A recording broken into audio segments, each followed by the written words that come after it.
Le second livre des Chroniques, chapitre 23. La 7e année, Jéhojada s'anima de courage et traita alliance avec les chefs de centaines. Azaria, fils de Jérokam, Ismaël, fils de Yochanan, Azaria, fils d'Obed, Maaséja, fils d'Adaja, et Éliscaphat, fils de Zikri. Ils parcoururent Juda et ils rassemblèrent les Lévites de toutes les villes de Juda et les chefs de famille d'Israël. Et ils vinrent à Jérusalem. Toute l'assemblée traita alliance avec le roi dans la maison de Dieu. Et Jéhojada leur dit, « Voici, le fils du roi régnera, comme l'Éternel l'a déclaré, à l'égard des fils de David. Voici ce que vous ferez. Le tiers qui parmi vous entre en service le jour du sabbat, sacrificateurs et lévites, fera la garde des seuils. Un autre tiers se tiendra dans la maison du roi, et un tiers à la porte de Jesod. Tout le peuple sera dans les parvis de la maison de l'Éternel. Que personne n'entre dans la maison de l'Éternel, excepté les sacrificateurs et les lévites de service. Ils entreront car ils sont saints, et tout le peuple fera la garde de l'Éternel. Les Lévites entoureront le roi de toutes parts, chacun les armes à la main, et l'on donnera la mort à quiconque entrera dans la maison. Vous serez près du roi quand il entrera et quand il sortira. Les Lévites et tout Juda exécutèrent tous les ordres qu'avait donnés le sacrificateur Jéhojada. Ils prirent chacun leurs gens, ceux qui entraient en service et ceux qui sortaient de service le jour du sabbat, car le sacrificateur Jéhojada n'avait exempté aucune des divisions.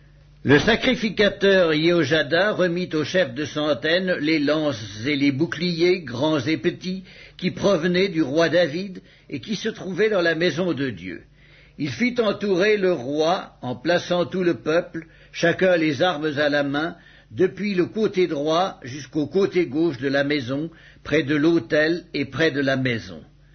On fit avancer le fils du roi, on mit sur lui le diadème et le témoignage, et on l'établit roi. Et Jéhojada et ses fils l'oignirent, et ils dirent « Vive le roi !»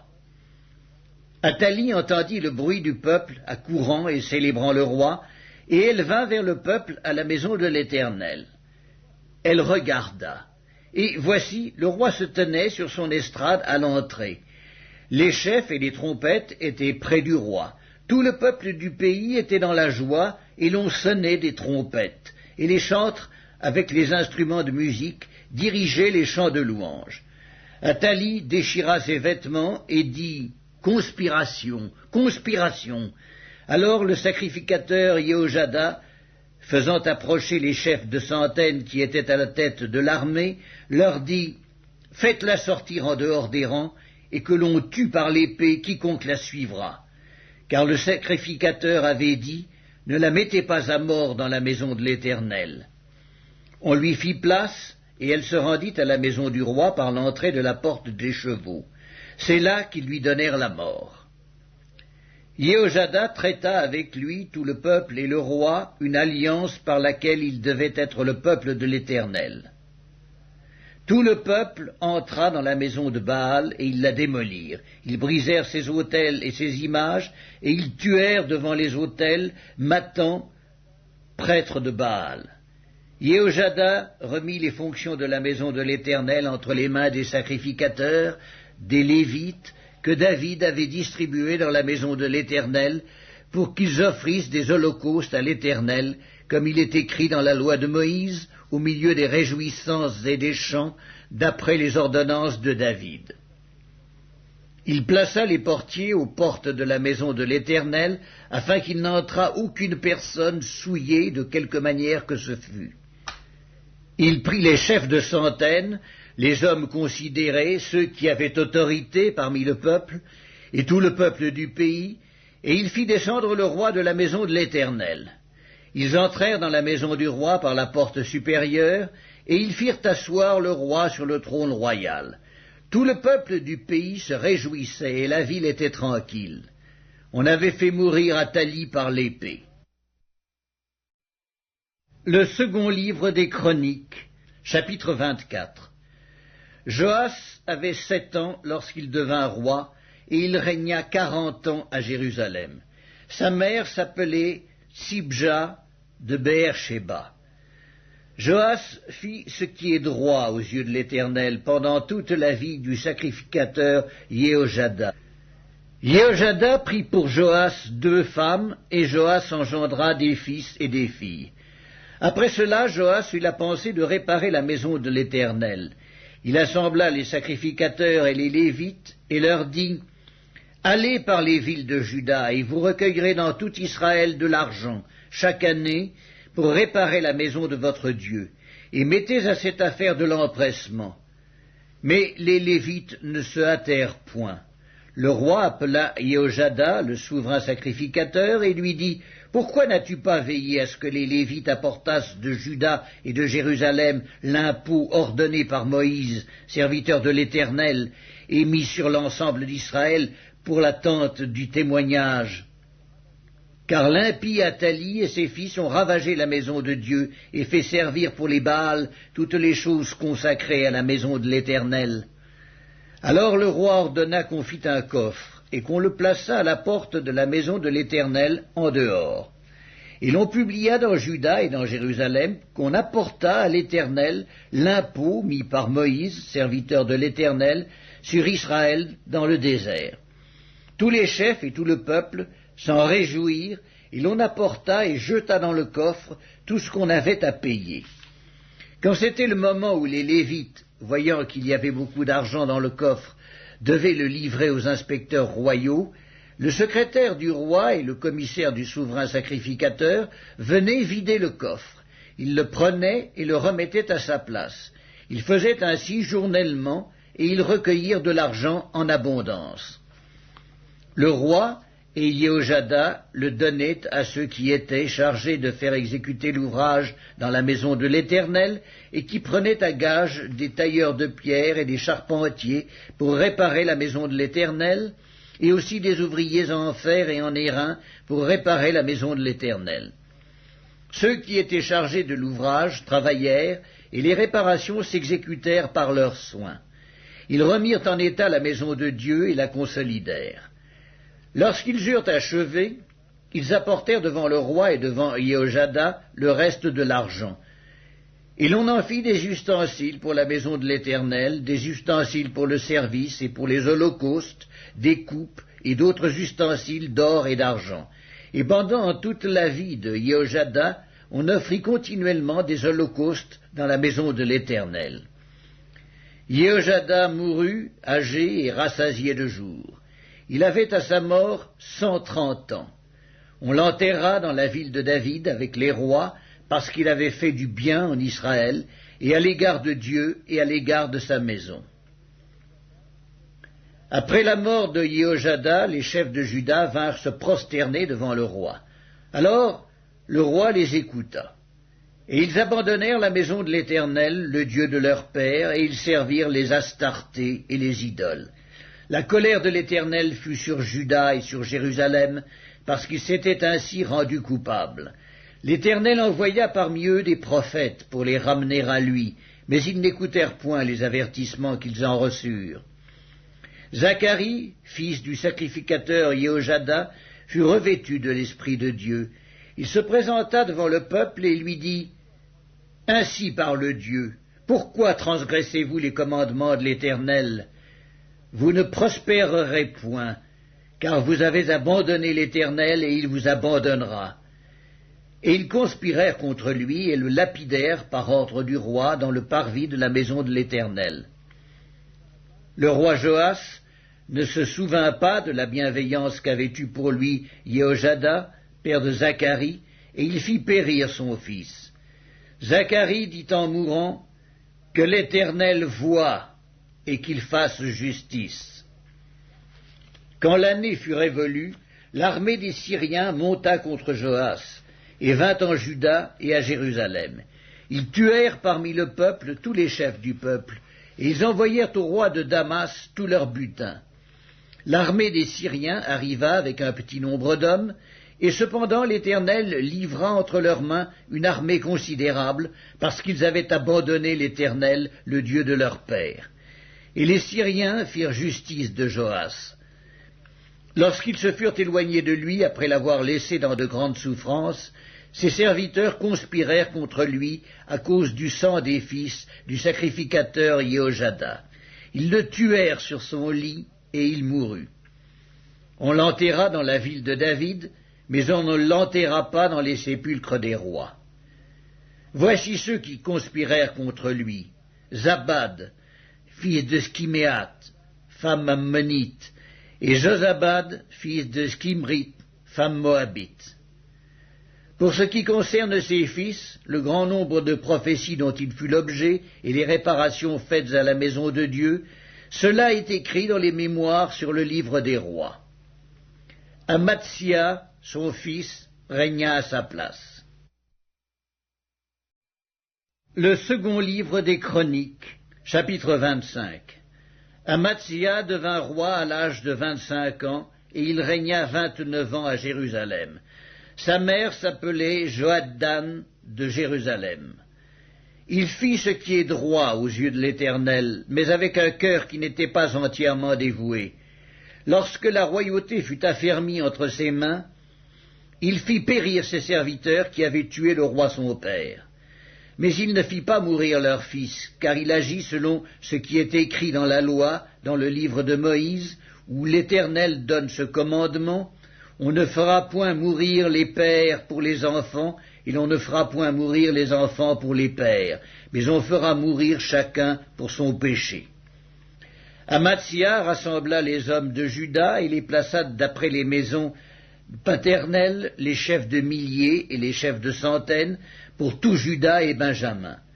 Il en fit le dénombrement depuis l'âge de 20 ans et au-dessus, et il trouva 300 000 hommes d'élite, en état de porter les armes, maniant la lance et le bouclier.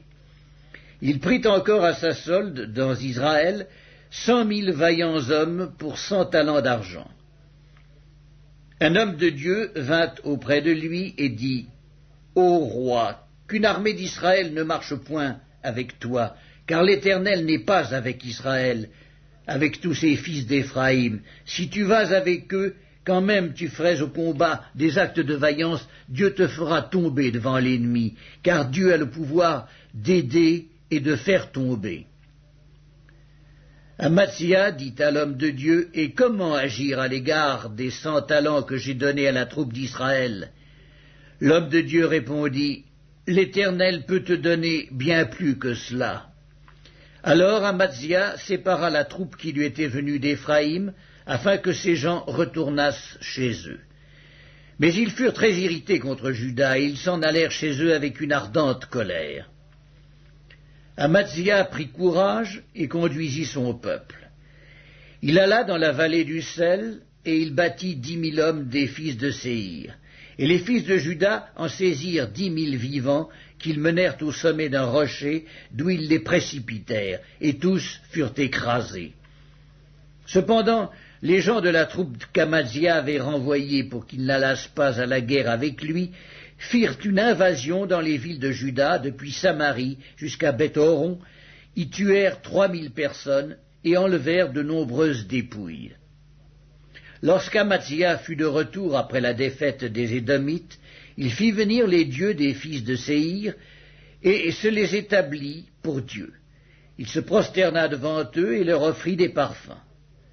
Alors la colère de l'Éternel s'enflamma contre Amatsia, et il envoya vers lui un prophète qui lui dit: Pourquoi as-tu recherché les dieux de ce peuple, quand ils n'ont pu délivrer leur peuple de ta main? Comme il parlait, Amatsia lui dit: Est-ce que nous t'avons fait conseiller du roi? Retire-toi. Pourquoi veux-tu qu'on te frappe? Le prophète se retira en disant: Je sais que Dieu a résolu de te détruire parce que tu as fait cela et que tu n'as pas écouté mon conseil.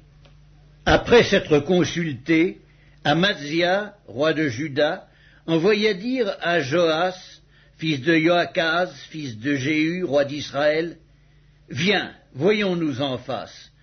Et Joas, roi d'Israël, fit dire à Amatsia, roi de Juda: L'épine du Liban envoya dire au cèdre du Liban: Donne ta fille pour femme à mon fils.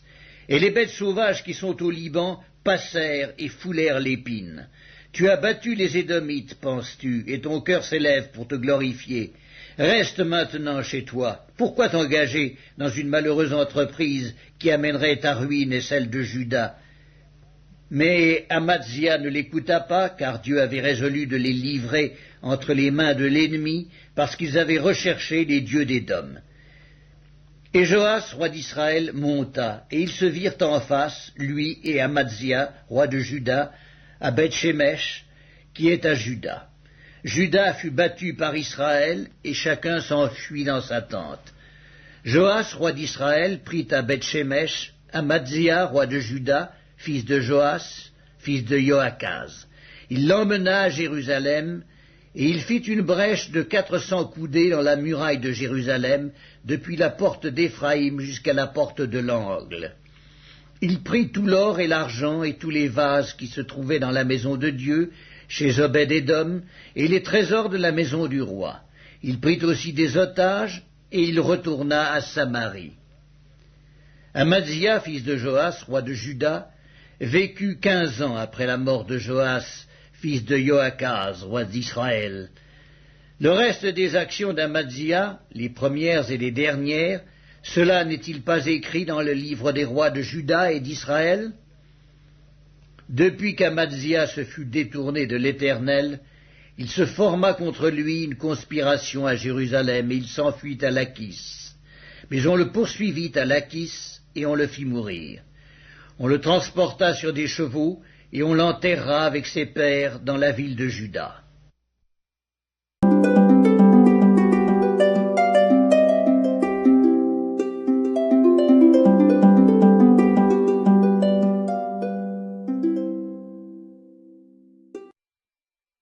Évangile selon Marc, chapitre 2. Quelques jours après, Jésus revint à Capernaum. On apprit qu'il était à la maison. Et il s'assembla un si grand nombre de personnes que l'espace devant la porte ne pouvait plus le contenir. Il leur annonçait la parole. Des gens vinrent à lui, amenant un paralytique porté par 4 hommes. Comme ils ne pouvaient l'aborder à cause de la foule, ils découvrirent le toit de la maison où il était, et ils descendirent par cette ouverture le lit sur lequel le paralytique était couché. Jésus, voyant leur foi, dit au paralytique, « Mon enfant, tes péchés te sont pardonnés. » Il y avait là quelques scribes qui étaient assis, et qui se disaient au-dedans d'eux, « Comment cet homme parle-t-il ainsi?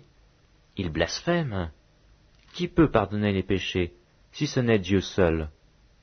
Jésus, ayant aussitôt connu par son esprit ce qu'ils pensaient au-dedans d'eux, leur dit, « Pourquoi avez-vous de telles pensées dans vos cœurs?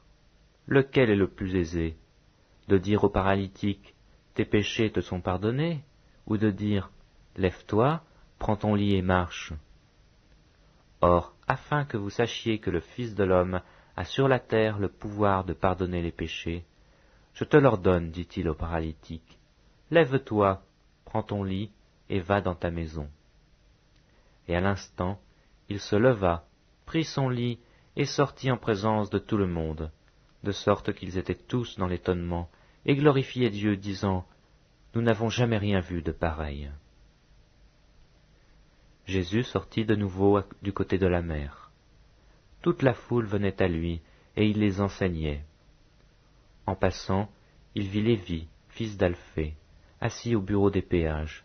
Il lui dit, « Suis-moi. » Lévi se leva et le suivit. Comme Jésus était à table dans la maison de Lévi, beaucoup de publicains et de gens de mauvaise vie se mirent aussi à table avec lui et avec ses disciples, car ils étaient nombreux et l'avaient suivi. Les scribes et les pharisiens, le voyant manger avec les publicains et les gens de mauvaise vie, dirent à ses disciples, « Pourquoi mange-t-il et boit-il avec les publicains et les gens de mauvaise vie ?» Ce que Jésus ayant entendu, il leur dit, « Ce ne sont pas ceux qui se portent bien qui ont besoin de médecins, mais les malades. Je ne suis pas venu appeler les justes, mais les pécheurs. » Les disciples de Jean et les pharisiens jeûnaient. Ils vinrent dire à Jésus, « Pourquoi les disciples de Jean et ceux des pharisiens jeûnent-ils, tandis que tes disciples ne jeûnent point ?» Jésus leur répondit, « Les amis de l'époux peuvent-ils jeûner pendant que l'époux est avec eux? Aussi longtemps qu'ils ont avec eux l'époux, ils ne peuvent jeûner. Les jours viendront où l'époux leur sera enlevé, et alors ils jeûneront en ce jour-là. Personne ne coud une pièce de drap neuf à un vieil habit, autrement la pièce de drap neuf emporterait une partie du vieux, et la déchirure serait pire. Et personne ne met du vin nouveau dans de vieilles outres, autrement le vin fait rompre les outres, et le vin et les outres sont perdus. Mais il faut mettre le vin nouveau dans les outres neuves. Il arriva, un jour de sabbat, que Jésus traversa des champs de blé. Ses disciples, chemin faisant, se mirent à arracher des épis. Les pharisiens lui dirent, « Voici, pourquoi font-ils ce qui n'est pas permis pendant le sabbat ?» Jésus leur répondit, « N'avez-vous jamais lu ce que fit David lorsqu'il fut dans la nécessité et qu'il eut faim, lui et ceux qui étaient avec lui? Comment il entra dans la maison de Dieu du temps du souverain sacrificateur Abiatar, et mangea les pains de proposition, qu'il n'est permis qu'aux sacrificateurs de manger, et en donna même à ceux qui étaient avec lui. Puis il leur dit, le sabbat a été fait pour l'homme, et non l'homme pour le sabbat, de sorte que le Fils de l'homme est maître même du sabbat.